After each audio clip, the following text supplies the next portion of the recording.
really cannot stand the glare. That's all I'm staring at is the glare. How's that?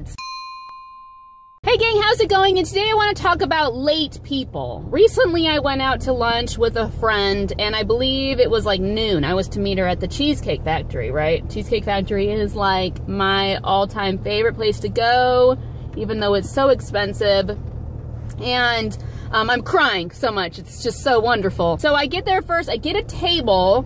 Now it's crazy at the Cheesecake Factory during lunch hour. And about 5-10 minutes into me sitting down, I get a message from her saying, oh my gosh, I lost track of time. I will be there in a little bit. Now this friend is notoriously late. It wasn't like a surprise, but I was kind of hoping it wasn't gonna happen. You know what I mean? I'm sitting here at my table. The waiter's already wanting to serve me and saying, well, what would you like to drink? Have you decided anything on the menu yet? And I told him, well, I'm waiting for my friend. Needless to say, she was so late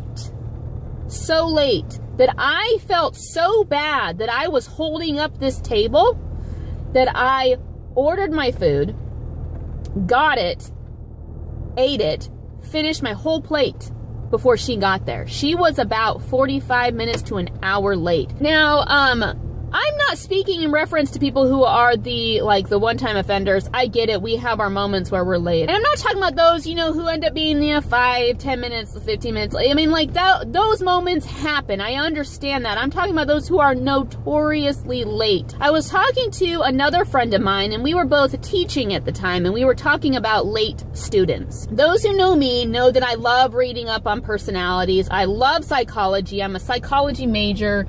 I love the human mind, and I love seeing how different people work differently due to whatever. It's just a fascination of mine. And I have come to find that late people, it's just a personality trait. And why it becomes a personality trait is some people will be so wrapped up in what they're doing, they'll lose track of time.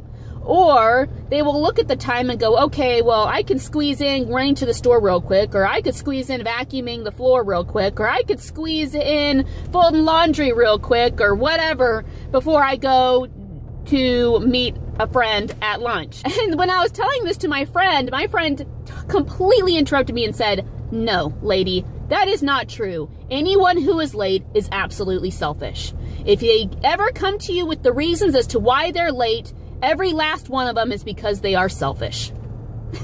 And I was like, oh, okay. I think it's more of a personality thing, but I can see what you mean. Whether it is a personality reason as to why you're late or a selfish reason, like my friend believes, as to why you're late, I want to give those who are late the point of view from the person who has to wait on you. And I wrote these all down because, you know, when you're waiting on someone, you got time to think, right?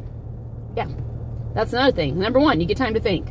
No, I'm just kidding. Number one, we sit and think about how much of an inconvenience this is. While we're waiting on you, we could be doing other things. We could be spending that little extra time with family, but instead we put that on pause too to be hanging out with you. Or like for me, for instance, during this one lunchtime, I was holding up a table. And this waiter wanted to serve me. For all I know, he could have been ending his shift. And number two, after about the 15-minute mark that we've been waiting on you, we have now taken it personal. First 15 minutes, not so much. Unless we seriously have nothing else to do for the rest of the day, we have taken it personal. Because we got things to do. We have schedules. Even if we have a light schedule, we still got things we have to do. Number three, we wonder if you're at all wondering how we're feeling waiting for you, if that is anything that crosses your mind. Number four, eventually we will wonder if you know how it feels to wait on someone this long. And then we sit and think, well, maybe not, because maybe you don't know how that feels because you're always the one that's being waited on. And I know that sounds mean, but that's seriously some of the things that we think about, we people that are waiting on y'all. Number five, the big thing is we honestly feel less important.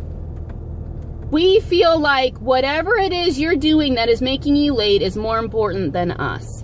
Or we'll feel like you don't even really want to attend this appointment that we've made. Or you would rather be doing something else, so you're putting it off. We definitely feel like we aren't as valued when we're being put on weight for you.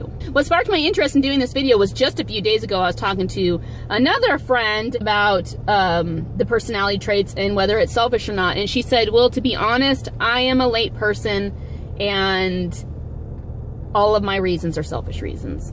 And she admitted to that. And so that kind of was what sparked my interest into doing this video and to asking you what your thoughts are and whether you think it's a selfish thing or if it's a personality thing. So that's it for now. I just wanted to show you guys how it feels to be that person who is waiting on you.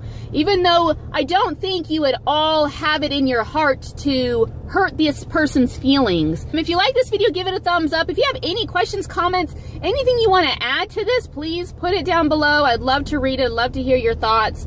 If you like this video, give it a thumbs up. Did I say that already? Anyways, if you want to keep following me, please subscribe.